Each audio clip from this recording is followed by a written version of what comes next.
अभी हमने पढ़ा DOS, denial of service attack. Denial of service attack में जो भी अटैकर होता है वो इनडायरेक्टली हमारे सिस्टम को एक्सेस कर लेता है। डायरेक्ट वो हमारे सिस्टम को एक्सेस नहीं करता है, वो क्या करता है, इनडायरेक्टली हमारे सिस्टम को एक्सेस करता है और नंबर ऑफ़ यूज़र को बढ़ा देता है, जिससे कि हमारी सर्विसेज ख़राब हो जाती है। बट डायरेक्ट एक्सेस अटैक में क्या होता है कि यहाँ पर जो भी अनऑथराइज्ड यूज़र होता है, अनऑथराइज्ड यानी क्या, जिसको परमिशन नहीं है हमारे कंप्यूटर को चलाने की। जैसे हमारा कंप्यूटर है तो उसको कौन चला सकता है, हम चला सकते हैं, हमारे फैमिली मेम्बर चला सकते हैं। लेकिन जो अटैकर होते हैं उनके पास ये परमिशन नहीं है कि वो कंप्यूटर को चलाए, फिर भी वो क्या करते हैं, अनऑथराइज्ड यूज़र हमारे कंप्यूटर को फिजिकली एक्सेस करते हैं। ठीक है, डायरेक्टली कंप्यूटर को एक्सेस करेंगे और कंप्यूटर में रखे हुए डेटा को क्या करते हैं, ये लोग कॉपी कर लेते हैं और इस कॉपी को वो अपने पर्पस के लिए यूज़ कर लेते हैं। तो इस प्रकार से जब कोई एक अनऑथराइज्ड पर्सन हमारे कंप्यूटर में रखे हुए डेटा को डायरेक्टली एक्सेस करेगा तो हम उसे क्या बोलेंगे, डायरेक्ट एक्सेस अटैक।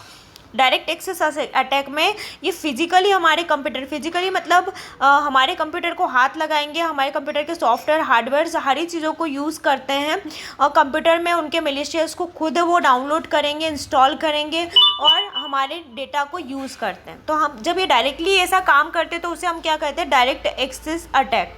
और इसके अलावा इसमें क्या क्या चीज़ें होती हैं डायरेक्ट एक्सेस अटैक में, स्पूफिंग होती है, टेम्परिंग होती है, फिशिंग होती है।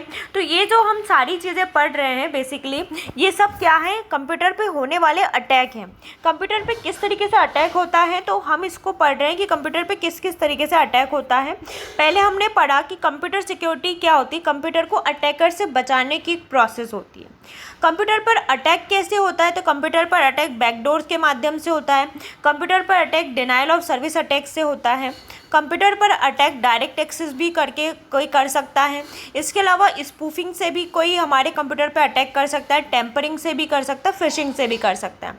अब स्पूफिंग, टेम्परिंग और फिशिंग ये सब क्या होता है, कई बार आपने देखा होगा कि आपको जब आप कोई वेबसाइट ओपन करते हो गूगल पे तो कुछ एडवर्टाइजमेंट आते हैं। उस एडवर्टाइजमेंट में आपको फेसबुक जैसा एक फेसबुक दिखाई देता है कि आपको एक मैसेज है, आपको पढ़ना है और इस मैसेज में आपको आपके फ्रेंड ने एक मैसेज दिया है।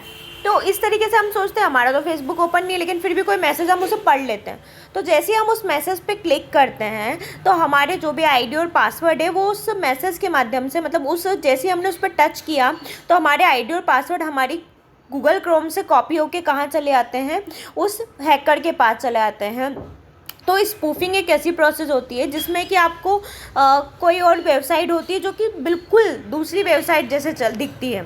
जैसे गोदरेज एक वेबसाइट है और एक वेबसाइट है गोदराज। तो हमने गोदरेज और गोदराज को इतना डिफरेंस में नहीं पढ़ा, हमने सोचा गोदरेज ही है और उस पर क्लिक कर दिया। जैसे ही हमने क्लिक करा तो हमारे आईडी और पासवर्ड उसके पास चले जाते। तो स्पूफिंग क्या होती है, ये लोग पहले से बनी वेबसाइट के जैसी एक और वेबसाइट बनाते हैं जो कि बिल्कुल सेम जो एग्जिस्टिंग वेबसाइट है, जो पॉपुलर वेबसाइट है उसके जैसी दिखती है। जैसे मैंने बोला फेसबुक, तो फेसबुक जैसी एक और वेबसाइट बनाई है और उस पर हमें लगता है कि फेसबुक है, हमने उसको एक्सेस कर लिया और इससे क्या होगा, हमारी इंपॉर्टेंट इन्फॉर्मेशन चली जाती है। जैसे एक टिकटॉक था, उसके जैसा अभी क्या बन गया, टकाटक। ठीक है, तो लोग सोचते हैं कि बिल्कुल सिमिलर दिख रहा है, सिमिलर फंक्शन, और उसको यूज़ करते हैं। यूज़ करने पर आपके जो इंपॉर्टेंट इन्फॉर्मेशन रहती है, क्रेडेंशियल रहते हैं, आपके आईडी पासवर्ड है, एटीएम की इन्फॉर्मेशन है, सब आपके मोबाइल से या कंप्यूटर से उनके पास चले जाती है। तो ये क्या है, स्पूफिंग। स्पूफिंग एक ऐसी प्रोसेस होती है जिसमें क्या होता है, सोर्स हमें पता नहीं होता है, सोर्स अननोन होता है और हमें ऐसा लगता है कि वो वही सोर्स है और उसमें हम हमारे डेटा को वेस्ट कर देते हैं। तो टेम्परिंग क्या होता है, टेम्परिंग में मैलिशियस हमारे डेटा को, हमारे प्रोडक्ट को मॉडिफाई करता है। ये टेम्पररी हमारे डेटा को यूज़ करते हैं, हमारे इन्फॉर्मेशन को चेंज कर देते हैं।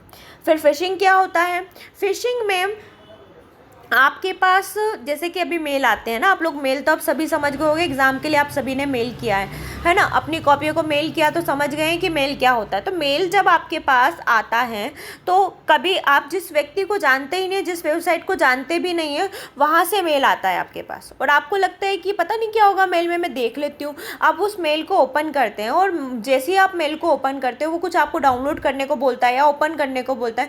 जैसे आप ओपन करते हैं या डाउनलोड करते हैं तो उसके साथ आपके आईडी और पासवर्ड वहाँ चले जाते हैं। देखिए, स्पूफिंग और फिशिंग ये बहुत इंपॉर्टेंट टॉपिक हैं और ये आगे तक जाते हैं। आप कॉलेज के लेवल की भी पढ़ाई करेंगे जब स्पूफिंग और फिशिंग आता है। स्पूफिंग में क्या होता है, सिमिलर वेबसाइट होती है, मतलब पहले पॉपुलर वेबसाइट की जैसी एक और वेबसाइट बनाया, जैसे गूगल है तो गूगल जैसा एक और गूगल बना लिया, ये स्पूफिंग कहलाता है। लेकिन फिशिंग में क्या होता है, वो आपको कुछ अट्रैक्टिव मैसेज देते कि आपने 1 लाख रुपए जीत लिए हैं, या आपने कार जीत ली है, या आपके अकाउंट में 50 रुपये क्रेडिट हुए हैं। इस तरीके से कुछ अट्रैक्टिव मैसेज देते हैं आपको, जिसके साथ क्या होते हैं, वायरस होते हैं। और आप क्या करते हैं, अगर जैसे उस मेल को या मैसेज को ओपन करते हैं तो वो वायरस और मेल आपके कंप्यूटर में या मोबाइल में डाउनलोड हो जाते हैं। और जब ये आपके कंप्यूटर या मोबाइल में डाउनलोड हो जाते हैं तो ये आपकी सिक्योरिटी को और आपकी इन्फॉर्मेशन को आगे पास करने लग जाता है। तो फिशिंग एक तरीके से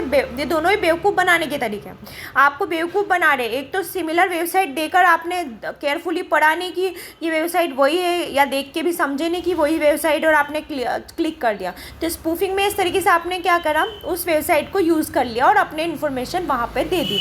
और फिशिंग में क्या करा आपने, जैसी कोई ऐसा इन्फॉर्मेशन या मेल आया जिसको लुभावने ऑफर जिसको बोलते हैं, तो इस तरीके से आप कुछ अट्रैक्टिव मैसेज देखकर उसको पढ़ लेते हो, उसको ओपन कर लेते हो। उसमें क्या होता है, आपकी इन्फॉर्मेशन आपके पास से चली जाती है।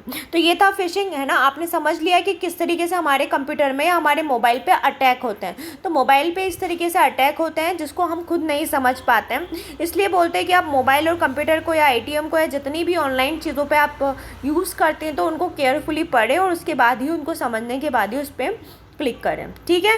तो ये सारे टाइप के अटैक थे। अब इसके बाद हम पढ़ेंगे कि इन सब मैलिशियस जो हमारे पास, मतलब जितने भी अटैक होते हैं उनके लिए कौन कौन से सॉफ्टवेयर मार्केट में जो आपके पास मैलिशियस छोड़ते हैं, मतलब कि आपके मोबाइल को आपके कंप्यूटर को ख़राब करते हैं, उन पर अटैक करते हैं, ठीक है।